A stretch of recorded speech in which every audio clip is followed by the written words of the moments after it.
Class, let's talk about crypto arbitrage trading, the pursuit of risk-free profit in digital markets. Welcome to the lecture. Welcome to Stackmode, and let's jump into it. So the essence of arbitrage. Arbitrage is fundamentally the practice of simultaneously buying and selling an asset in different markets to profit from a temporary difference in price. It's the closest thing to a risk-free profit and opportunity in finance. And in the cryptocurrency space, this occurs because the global market is highly fragmented, with hundreds of independent exchanges that are not perfectly synchronized their prices in real time. This creates transient imbalances within the cryptocurrency community. So arbitrage is not about predicting the future prices, right? That's going to be speculation. It's about capitalizing on the current now price discrepancies for the same asset at the exact same time. So why do discrepancies exist in cryptocurrency in the first place? So latency and speed. Network delays mean that a price change on one major exchange may take a few milliseconds to reflect on a smaller, slower exchange. And this tiny window is the opportunity that people use in order to capitalize on some profits. So let's talk about some regulatory and geographic factors. Differences in regulatory frameworks or capital controls in various countries can cause persistent price differences. The community premium is a classic example. And liquidity differences. Exchanges with low trading volume might have larger bid-ask spreads, leading to minor price offsets compared to high volume exchanges. And we'll talk about transfer fees and withdrawal delays. The cost and time associated with moving capital between exchanges also contribute to price gaps that need to be larger to be profitable. So the foundation. Let's talk about simple exchange arbitrage. So the two exchange model. And this is the most straightforward form, involving just two exchanges and one asset. For example, Bitcoin, also known as BTC, BTC USD. The goal is to exploit a direct price difference. So step one, right? So this is how you do it. For example, you would buy low and simultaneously place a market order to buy one Bitcoin on exchange A, where the price would be $50,000, for example. And then step two, you would sell at high. At the exact same moment, you would place a market order to sell one Bitcoin on exchange B, where the price is $50,050, and result a gross profit of $50, okay, and less trading fees and withdrawal costs, okay. So, capital allocation challenge. For this strategy to work instantaneously, an arbitrator must have the capital prepositions on both exchanges. This is known as a capital risk or funding issue. So the required capital setup. You must have the fiat currency, for example, USD, okay, dollars, stable coins, etc., ready on exchange A to buy, and the asset, for example, let's say you're buying Bitcoin, ready on exchange B to sell. If you have to transfer the asset after buying, the price gap will likely close, and the opportunity will most likely vanish. And due to razor-thin margins, the speed required, this strategy is almost exclusively executed by automated trading bots that operate in milliseconds. So the advanced strategy, right? Triangular arbitrage. So 3-active cycle. Triangular arbitrage occurs on a single exchange and exploits inconsistent pricing between 3 different currency pairs, creating a closed loop trade with a net profit. The core idea is that the implicit exchange rate calculated from 2 pairs does not match the exchange rate of the third pair. And the path. Example, using USD, Bitcoin, and Ethereum, and trade 1. Get started. Okay, so you would start by converting your crypto currency. Let's say, for example, let's say your starting currency would be USD to Bitcoin. Okay, so turn your fiat currency into cryptocurrency. Okay, so via the BTC USD pair. Okay, you could also turn your cryptocurrency into cash as well too, and do the same thing by whatever asset you want. Let's say you want to do Ethereum too. Okay, and the midpoint, you would convert the final asset, all right, or the first asset, that would be Bitcoin, to the second asset, for example, Ethereum, okay, via the ETH BTC pair. Okay, so you can use a cryptocurrency to swap it to different cryptocurrency pairs as well, or use your cash to do cryptocurrency and then buy the pair that you want. And you convert the second asset, such as Ethereum, back to your starting currency for your USD via the Ethereum USD pair. Okay. So the margin requirement and the speed of this. For the trade to be profitable, the final USD amount must be greater than the initial USD amount after all 3 trades and associated fees are deducted. And why this is faster? Since all 3 transactions happen on the exchange, the trade can be processed much faster than moving assets between exchanges. And this makes it a primary focus for institutional high-frequency trading. Okay, which can be a good thing and a bad thing because that can bring in bots as well. And this strategy is highly dependent on sufficient liquidity for all three legs of the trade to ensure that the bot can execute its large volume orders without slippage, which is the change in price due to the order execution itself. So the frontier, right? DeFi arbitrage and flash loans. So let's talk about DeFi pools and DEXs. Decentralized finance, which is DeFi. Arbitrage involves capitalizing on price differences between different automated market makers, also known as AMMs, like Uniswap and SushiSwap, or between a DEX and a traditionalized central exchange, okay, also known as a CEX. And let's talk about the liquidity pool inefficiencies. Prices on DEXs are determined by the ratio of tokens in liquidity pool. And when a large trade happens on one DEX, the ratio shifts, creating a temporary price difference relative to other platforms. And there's going to be a gas war, right? So gas in the cryptocurrency world equals fees. So when you see the word gas, think of fees. So a gas war. A significant risk here is the cost of gas, right? The network transaction fees. And arbitrage. Bots must bid high gas fees to ensure the transaction is included in the next block faster than their competitors, okay? And nice writing here. And the game changer, right? Flash loans. So flash loans are a novel decentralized finance concept that allow a user to borrow any amount of uncollateralized assets, provided liquidity is available, so long as the funds are borrowed and repaid within the same blockchain transaction. So let's talk about some zero capital arbitrage. Flash loans enable an arbitrager to perform a large-scale arbitrage without needing any initial capital.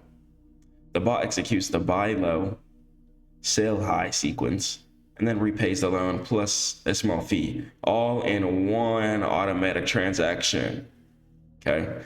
And if the transaction fails for any reason, for example, if price moved, the loan is automatically reverted, eliminating execution risk.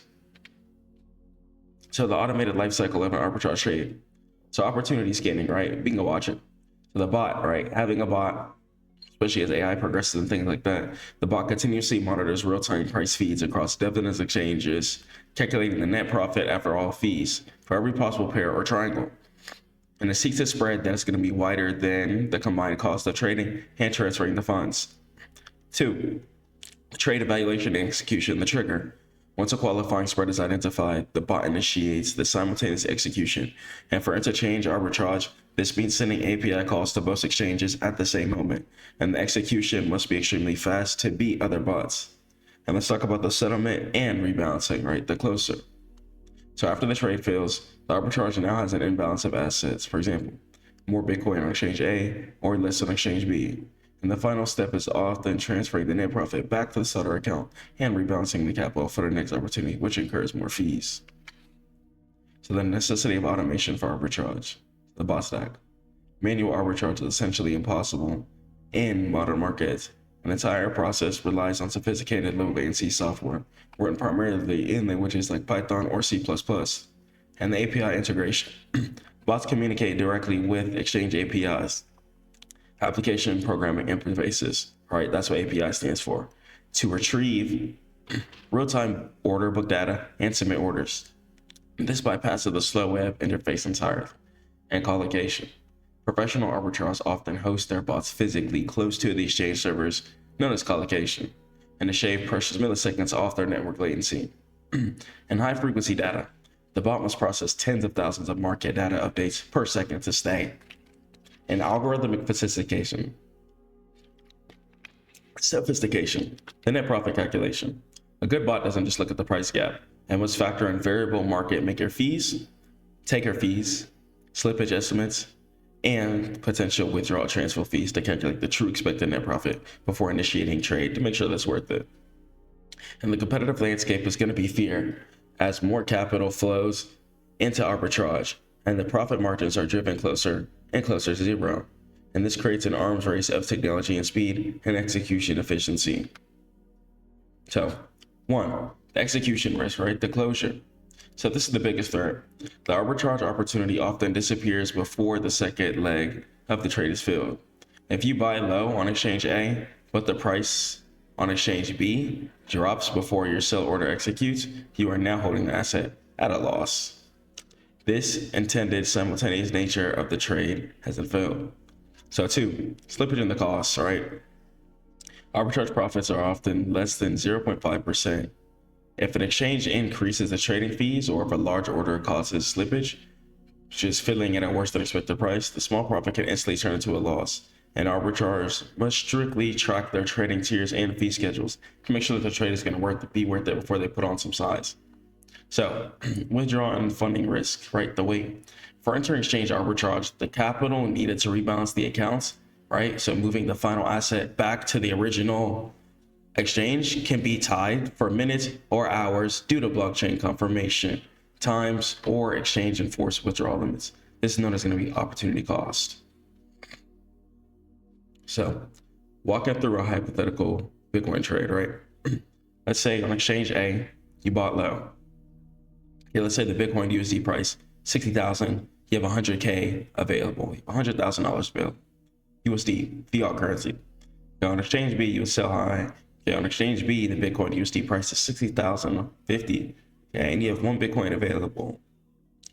And for the fees and the spread, for the trading fee on the each side, right? So trading fee, 0.1%, and the gross spread would be $50, right? So the buy cost on A, be buying 1 Bitcoin for $6,000, okay? Take the trading fee times 0.001, okay? So 60. Sell 1 Bitcoin for 60,050, okay?